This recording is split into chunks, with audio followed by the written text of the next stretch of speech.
पशुपति कुमार पारस के नाराजगी के सामने भारतीय जनता पार्टी अपने फैसले वापस लेने को मजबूर हो गई है। चिराग पासवान से व्यक्तिगत रिश्ते को राजनीति में निभाने के चक्कर में जेपी नड्डा भी फंस गए हैं। नमस्कार, द इंडिया टॉप देख रहे हैं। मैं हूं आपके साथ बिरजू सिंह। बिहार एनडीए में चाचा और भतीजे को लेकर मामला फंसा था। चिराग पासवान से जेपी नड्डा की मुलाकात और उस मुलाकात के बाद एक पक्ष में जेपी नड्डा ने फैसला लिया तो अमित शाह का भी हस्तक्षेप हो गया है।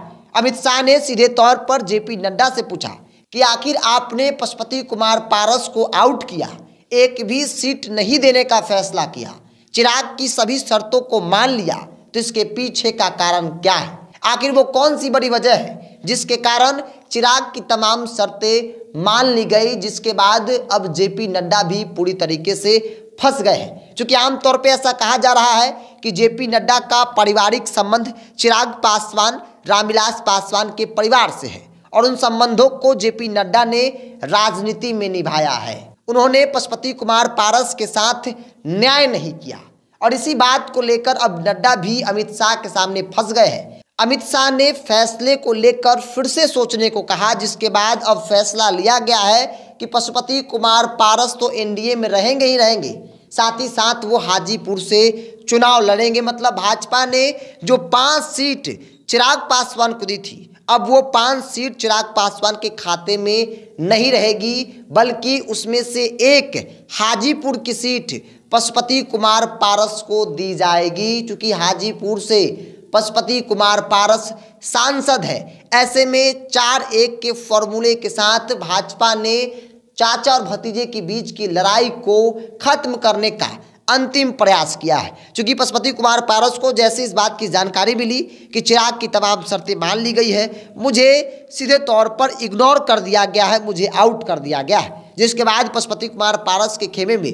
जबरदस्त नाराजगी देखने को मिल रही थी। यहाँ तक कि इंडिया ब्लॉक की तरफ से, आरजेडी की तरफ से पशुपति कुमार पारस को ऑफर दी जा रहे थे, लेकिन पशुपति कुमार पारस ने उस ऑफर को ठुकरा दिया और कहा कि मैं नरेंद्र मोदी के साथ हूं और आगे भी रहूंगा। जिसके बाद भाजपा भी अपने फैसले पर सोचने पर मजबूर हो गए। मामला अमित शाह के पास पहुंचा।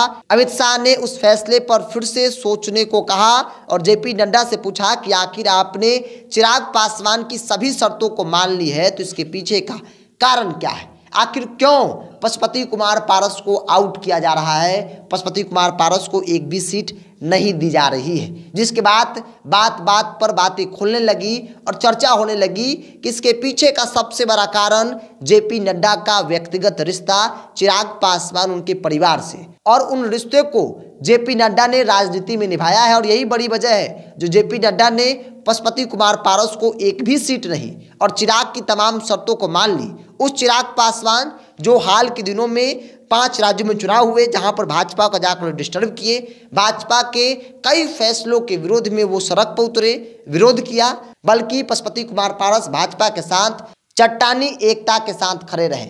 बावजूद भी जेपी नड्डा ने एक पक्ष में फैसला सुनाया तो अमित शाह ने भी साफ तौर पे कहा कि पशुपति कुमार पारस एनडीए में रहेंगे और वो जिस सीट से सांसद है उस सीट से चुनाव भी लड़ेंगे। मतलब जो फैसला, जो खबर आ रही है कि भाजपा ने नया फॉर्मूला तैयार किया है चाचा भतीजे को लेकर, 4 और 1 का फॉर्मूला। 4 सीटों पर चिराग लड़ेंगे, एक हाजीपुर की सीट पशुपति कुमार पारस को किसी भी हाल में दी जाएंगी। इसके अलावा प्रिंस राज को ड्रॉप किया सकता है लोकसभा में और बिहार कैबिनेट में उन्हें जगह मिल सकती है। तो भाजपा अपने फैसले को बदल ली है। चिराग पासवान को लेकर जो फैसला लिया गया, साफ तौर पे कहा गया कि पशुपति कुमार पारस एनडीए में रहेंगे और जिस सीट से सांसद है वहां से चुनाव भी लड़ेंगे। मतलब जेपी नड्डा ने जो फैसले लिए उस फैसले को अमित शाह ने पलट दिया है।